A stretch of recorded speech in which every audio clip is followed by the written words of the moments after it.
Good afternoon, ladies and gentlemen. I'm your meteorologist, Sam Kennedy, and in today's video, I'm going to be doing a recap of Hurricane Laura, the absolute beast that absolutely slammed and demolished everything in its path on the southwestern Louisiana coast. If you can remember, most of the meteorologists that were covering this storm were in Lake Charles, which is right here.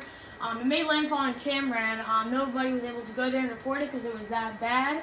But I do have a video in the middle of this video that I'll show you exactly what it looked like and how it sounded when it made landfall. So you guys on camera, you guys watching this at home, will be able to hear what a Category 4 eyewall sounds like. Once again, a massive hurricane, Category 4, maximum sustained winds at 150 miles per hour. I mean, if you're going like 50 miles per hour down the highway, think about going 2 times that speed. That is what people in southwestern Louisiana had to sleep through and just hold on to their lives through the night of Wednesday night. Can you imagine that? 150 mile an hour winds. I mean, just take that into picture of what that must be like. I mean, if you're lying in bed and you hear 150 mile an hour winds outside your window, just think about how that would be if you were at home. That is what people of southwestern Louisiana had to go through on Wednesday night. So once again, a Category 4 hurricane, maximum sustained winds at 150 miles per hour, possibly gusting over 160.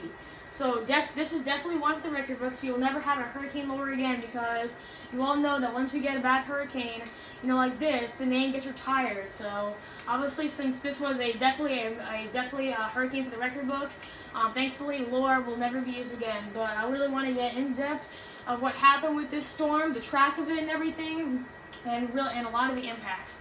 So this is how Hurricane Laura, Hurricane Laura started. As you all know, we all get storms that come off the western coast of Africa. They start to, develop into something as they head off the western coast of Africa into the middle of the Atlantic Ocean, and then they start traveling northwest up into the Caribbean Sea, and then into Cuba, and then possibly either into the Gulf of Mexico or the North Atlantic, kind of riding up the eastern coast. But this one came right through Cuba, definitely had several feet of rain on Cuba, and throughout at this point, it was just a tropical storm. But once we got to right here, now it's heading back into open waters, into the Gulf of Mexico. We finally started to see this storm develop into something else, like a hurricane.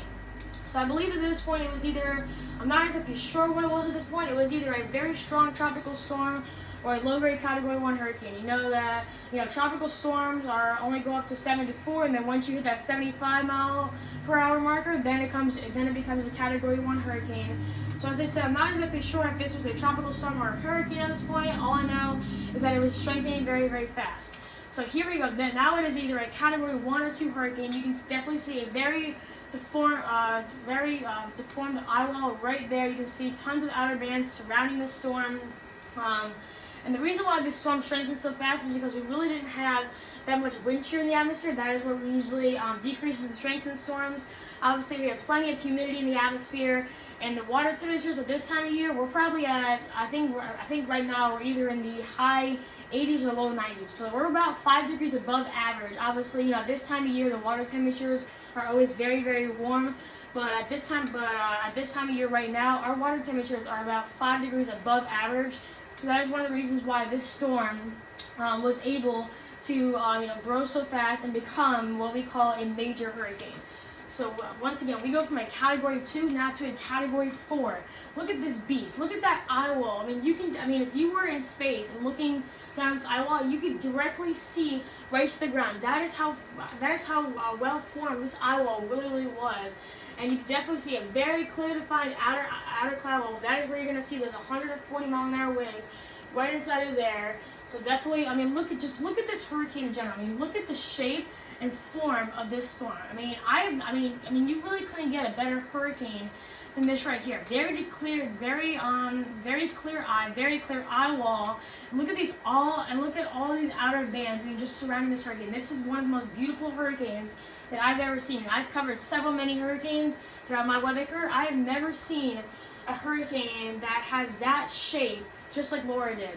So at this point, this is at 1 p.m., I believe Tuesday morning, a very strong Cat 4 hurricane maximum sustained winds at 140 miles per hour, pressure 952 millibars. Obviously, you guys know as the pressure decreases, the strength increases. As the pressure increases, the strength decreases, obviously. At this point, it was moving to the northwest at 16 miles per hour, and the location was about 200 miles southeast of Lake Charles, Louisiana. So right here, I'm going to get my little marker out. Hang on a second. Right here is Cameron, where it made landfall, and this is Lake Charles. So that I'm going to say maybe 40 to 50 miles difference of these two locations. Obviously, Cameron, Louisiana, which is right there, obviously got hit harder because that's where it made landfall. But most of the meteorologists were in Lake Charles because, as I said in the earlier part of this video, it was just too bad, and we didn't want to put lives in danger for anybody going to Cameron. Unfortunately, I think they were saying that even though evacuations were being taken place, around 150 people had to stay behind. And I know, obviously, COVID has something to do with that. I'm not really going to get into that at all.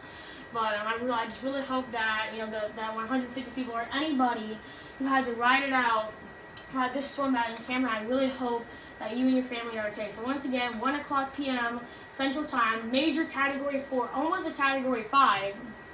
Category 5 forms at around 155, and at this point in landfall, it was a 150 mile per hour tropical storm. So you could pretty much say that this storm was a Category 5 because I also forgot to tell you guys there was two flights that when this thing was about to make landfall that went through. You had the Hurricane Hunters, and then you also had the Air Force. The Hurricane Hunters took off from around Orlando, Florida, but the Air Force took off at around Charleston, South Carolina.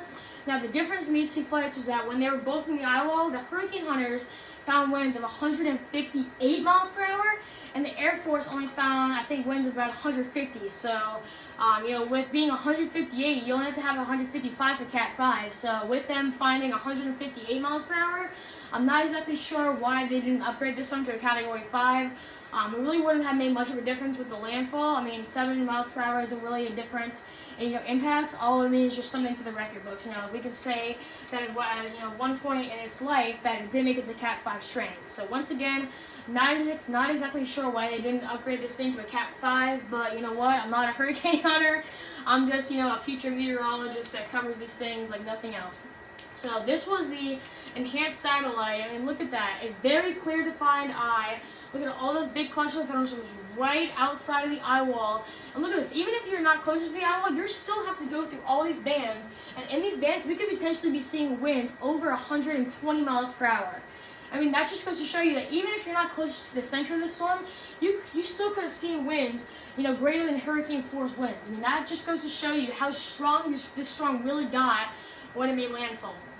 So talking about the landfall, this was the landfall around 1 o'clock Central Time on August 27, 2020. It was right near Cameron, Louisiana. Cameron's right there, so they had to go through both sides of the outer cloud wall. Once again, a Category 4 hurricane with maximum sustained winds of 150, possibly gusting over 160. So you could just see at this time, they are right in the outer cloud wall of that storm where we are currently seeing those possible gusting winds over 160 miles per hour. And just look at this. As I said, even if you're not in the center of these storms, you still have to go through all of this rain. And once again, in these bands, you could potentially be seeing winds over 115 miles per hour. So, you got to go through a long way, and then you got to get to the worst of it. So once you're in this, it doesn't get better.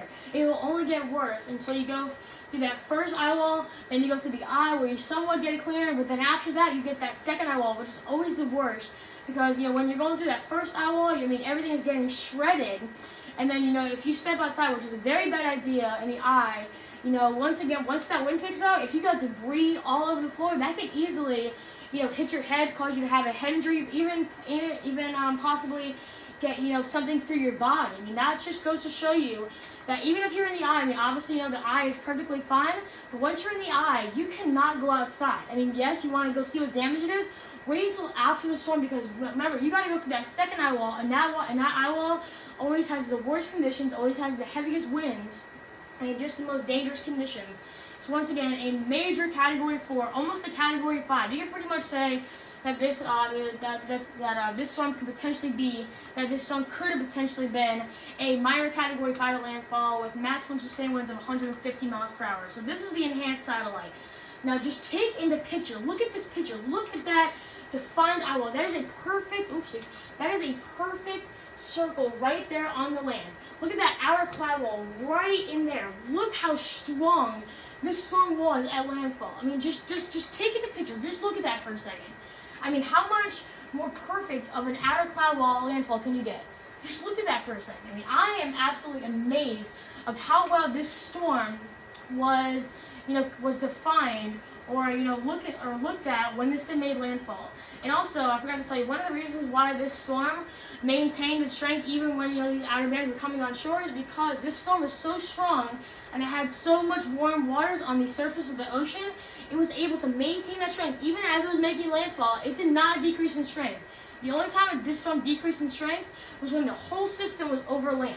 I just don't know how else to put this. I mean, just a major Category 4 hurricane, a major one. Just look at that again. Just look at this picture again. I mean, this was one of the best pictures I've seen of a hurricane in all my years of studying these storms. I mean, just look at that picture right there. I mean, it doesn't get much worse than that, folks. Let me tell you that. And I've been studying these storms for several years, and I've never seen that perfect of a hurricane at landfall. I've seen many Category 5s, but I've never seen a Category 4, not even one of the strongest hurricanes that we've ever seen. I've never seen a Category 4 at landfall with that defined eye wall and that defined shape. I mean, you're not going to get a better shape of a hurricane than that at landfall. Let me tell you. I'm going to tell you right now. So this is a video of the Weather Channel's live coverage of Hurricane Laura. This will show you hour by hour how this storm is going to progress. And also, it will also take you in to the eye wall of Hurricane Laura when the southwestern Louisiana coast was experiencing 150-mile-an-hour winds. So just listen to this real fast. It's a few minutes long, but just take into account, if this was your area, just how bad your area would be getting hit if it was in the eye wall of a Category 4 hurricane. Please start. Come on. There we go. Getting tremendous wind, especially off, away from the parking lot, away from really where I could give my camera enough protection, but you can certainly see it going on behind me here. We've had wind gusts in the Lake Charles area up to 90 miles per hour. Okay, airport hasn't been that high. They're going to get higher because they're on the south side. We've got a weather station certainly in and around Lake Charles that we can watch and look at. We've had winds there over 70 miles per hour as well. So everything is up now into this hurricane range and higher. Wow!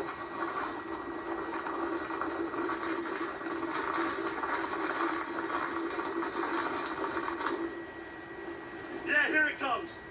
It's coming around. It's coming around now. I think we're getting a little bit of a wind shift. Yeah, I think we're getting a little bit of a wind shift here as that eye comes on through. Plus, there's so much swirling around the building. 104 now gusting here in Lake Charles. Yep, and we're not even in the eye wall, guys. So the fact that we're 104 and not in the eye wall just tells you how bad it's about to get, and that water's not coming up because the wind direction is actually pushing the water out. Okay, it's pushing it out. So it's yet to really push it up and change that direction. Yeah, we're into this. And now we're at the mercy of whatever this eye wall is going to do as it comes up the end. It's good, believe it or not, it's going to get worse. We know that we've had gusts over 120 miles per hour down in Cameron. We know we've had gusts now almost 110 miles an hour in Lake Charles as well. There's power loss everywhere here.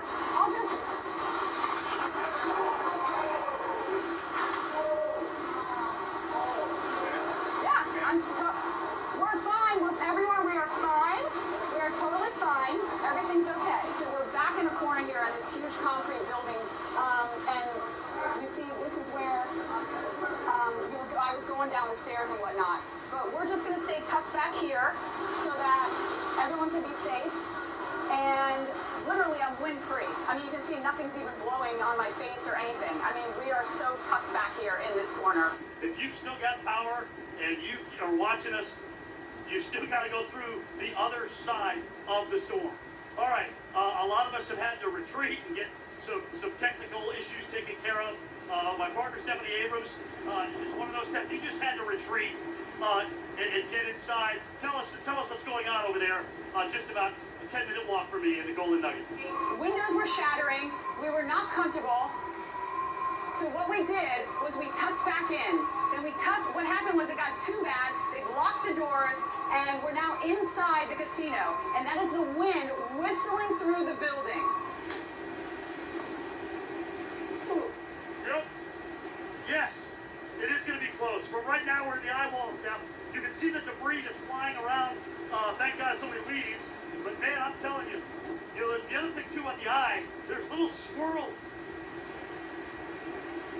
and little vortices in the eye.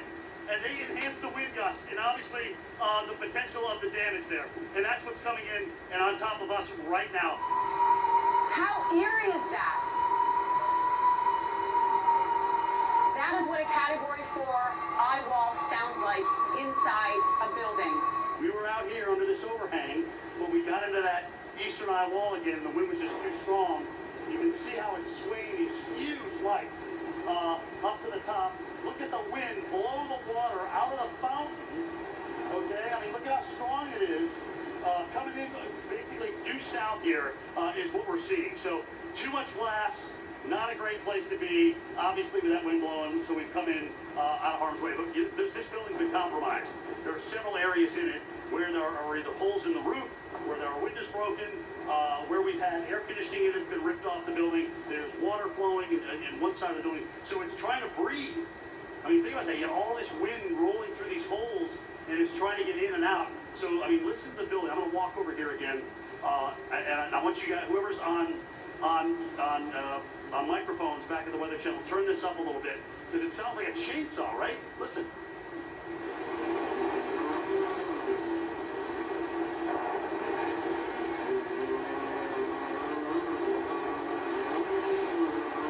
I mean, incredible. So is that not just crazy, guys? I mean, that is exactly what a Category 4 eye wall sounds like. You just heard it. I mean, how much worse can it get than that? Obviously, Jim Cantore, crazy guy.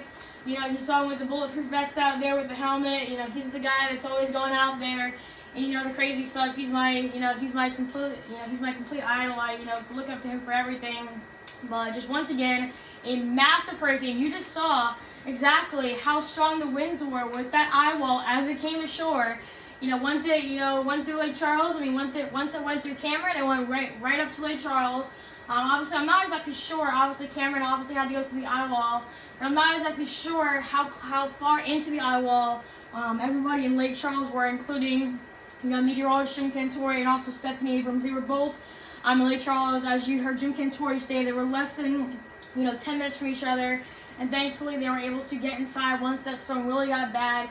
But I mean, you could just, I've never seen, meteorologists have to go inside because the storm is that bad. And once again, that just goes to show you is that they weren't even in the eye wall and they had to go inside. That just goes to show you that even if you're not in the eye wall, it was way too dangerous for anybody to be outside. So just an absolute crazy scene. Now this was, I find this really, really awesome. This was a picture that an astronaut actually shot from the International Space Station in space on a photo of what Hurricane Laura looked like in space. You can see, you can even see, look how defined that eye wall is even from space. You could just see, how defined it was from a hurricane liner. But look at that. If you're all the way up in space, that far up, look at, you could still just, you could just still see how defined that eye wall really was, and that just goes to show you, that just how strong this storm really, really was. So as we talk about storm surge, I'm going to get to some of the numbers now. You can see, obviously, Cameron's right there. Lake Charles is about 30-40 miles. Just north of that, you got, Lafayette and also Beaumont and Houston right there. But look at these numbers. 15 to 20 feet. Look at that. 15 to 20 feet of storm surge. If you live in a one-story house, that's about 10 feet high. That's not even half of what this is. If you go up to 20 feet, that's over a two-story house. That's what some people had to experience. 20 feet of storm surge. Along with all the rain that we got, just taking the picture how bad that was. 15 to 20 feet of storm surge with over 2 feet of rain. Your house is gone. Your house is completely, off of its foundation. And plus, if you got high tide coming in, as soon as that eye wall's coming in, and you got those, wind gusts, possibly over 150, with high tide. There's not even any streets anymore. They're completely underwater. So just let's look at some of these numbers. Galveston, Texas, anywhere from 2 to 4 to 6 to 9. You know, right around the coastal city, anywhere from 8 to 12 to 10 to 15. Thankfully, you know, as we headed towards more east, we got, you know, some of our, you know, numbers got, you know, lower, you know, 4 to 7 or 2 to 4. But just look at this again. Around Cameron, Louisiana, 15 to 20 feet of storm surge. And that just goes to show, I mean, look at that. I mean, you can see how well that eye right there is rotating around just south of the coast of Cameron. I mean, unbelievable, guys. I mean, I don't know how else to put it. I mean, just a monster. I mean, pretty much, as I said, I don't even know how to say it anymore. Just a monster that absolutely came through and diminished southwestern Louisiana. So here's some of the damage pictures. Obviously, you know, I don't even think this area got hit with the eye wall. And look at this. I mean, there's no power lines left. You got a few trees standing. Look at all these power lines and all these electrical, you know, wires and poles all scattered through the ground. And if all this was underwater and you were in that, you'd be electrocuted, no doubt about it. Just goes to show you that even if you're in the eye wall and it's calm, you cannot go out there because you don't know exactly when you're going to get into that next eye wall, and then you can pretty much see your light flash before your eyes. Just mean a life-threatening situation and possibly unsurvivable conditions. Now look at this. You got a whole road right here. You got a water tower right here in the back. But look at all these buildings. Look at all these trees down. You know, roofs off of buildings. You know, trees in the roads and everything. There's barely any trees left. You got so much debris on top of houses, inside of houses. I mean, if you stayed in Lake Charles, I really hope that you made it through, because I don't know how anybody would survive in these conditions. I mean, just look at this house. I mean, it looks like, you know, it looks like a bomb, you know, just dropped and, you know, diminished everything that's happening. I mean, look at these houses. There's nothing left of this house. Everything is, you know, I mean, a house, you know, people's, you know, lives have been scattered into millions of pieces. I mean, look at all this debris. You got a slipper right there. You got, you know, pretty much, you know, a second-story, you know, building or room that's been brought down all the way to the ground.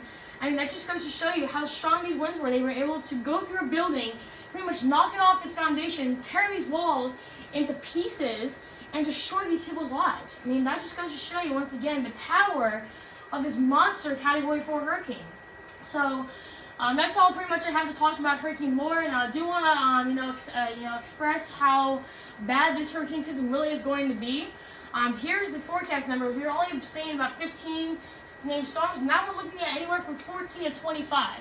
I mean, every single time I look at these graphics, the numbers get higher and higher and higher. I mean, this is by far one of the most worst and active hurricane seasons one of the worst hurricane seasons I've ever seen in all my years in studying hurricane seasons. Now, as far as named storms go, as I said, 14 to 25. As far as hurricane goes, we're probably going to be expecting anywhere from 6 to 12, possibly 9. But look at this, major hurricanes, pretty much just like the one we saw with Hurricane Laura. You know, anywhere from 3, and you know, categories from 3, 4, and 5. We're expecting 3 to 8. So pretty much that means that we're going to have possibly maybe even 4 more Hurricane Lauras. I mean, just think about that. I mean, southwestern Louisiana just had to go through. We could be expecting about 5 more of those, possibly even on the eastern coast, not just on the Gulf of Mexico, but possibly on the eastern coast, possibly even up in the northeast.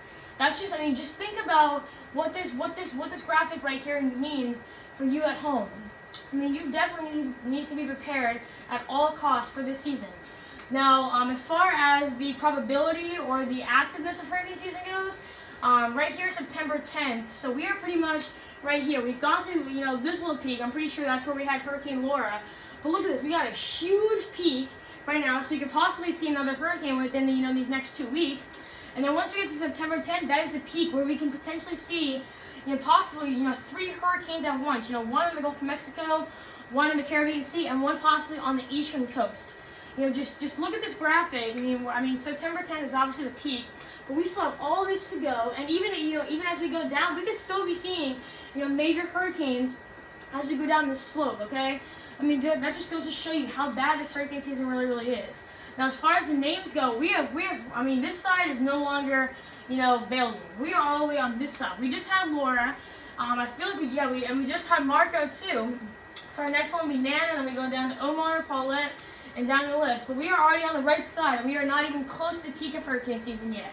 We still probably have close to about maybe 15 named storms left in this season. So I cannot express this enough. please, I don't care if there's nothing out there, please get your kid ready if it already isn't, or I mean, if it already isn't ready, it definitely should be ready. But if you do not have it set up now, please get it set up right now. This is obviously, you know, once again, a very active hurricane season, you know, almost 25 named storms. So once again, a definitely memorable hurricane season, definitely one for the record books. But once again, let me go back to a satellite picture of Hurricane Laura. Look at this beast. I mean, I cannot express this enough, how bad this hurricane was. And once again, if we get, you know, several more of these, I mean, we're looking at lives being in danger here, guys. I mean, I don't know how else to put it. I mean, your life could potentially be in jeopardy. I mean, okay? I mean, I don't know how else to say it. I'm just trying to get you guys prepared for the worst. And, I mean, just keep looking at this picture. Look at this hurricane right here. A Category 4, pretty much a Category 5. Winds possibly gusting over 160. I mean, just think about going outside. I mean, I'm a little bit over 90 pounds, and Jim Cantore, you know, he's, you know, twice the size of me. He couldn't even stand in winds over 90 miles per hour. Think about you getting 160 miles per hour outside. Just think about that, okay, guys? So, an absolutely, pretty much unsurvivable conditions with this storm. So, thank you guys so much for watching. I really hope, once again, that that if you were in, you know, Lake Charles or Cameron, that you were able to ride this storm out. You know, I obviously know that several homes were damaged. So obviously, just know that you guys all are on my prayer list. And I hope that you guys will be able to get your lives back to normal. I know that this was definitely a very hard situation to go through. I really hope that we don't have to go through any more of these. But as I just said, please be prepared for whatever comes your way during this hurricane season. A very active hurricane season. It gets even more active as we're speaking right now. So a life-threatening situation, not just for Louisiana, but potentially for the whole United States as we go throughout the rest of this hurricane season. So this is the end of my video. I thank you guys so much for watching my video today. And once again, I really hope that you guys in Louisiana were able to outride this storm, and just know that you guys are all on my prayer list. So I hope to be doing another video within these next few days, giving you another update on our tropics and seeing what else is out there, if there's any more storms out there. And I hope to be giving you guys the latest updates on this storm. And thank you guys for trusting me once again to bring you up to date on the latest coverage on storms this season. So once again, I thank you guys so much for watching, and I hope you have a great rest of your day.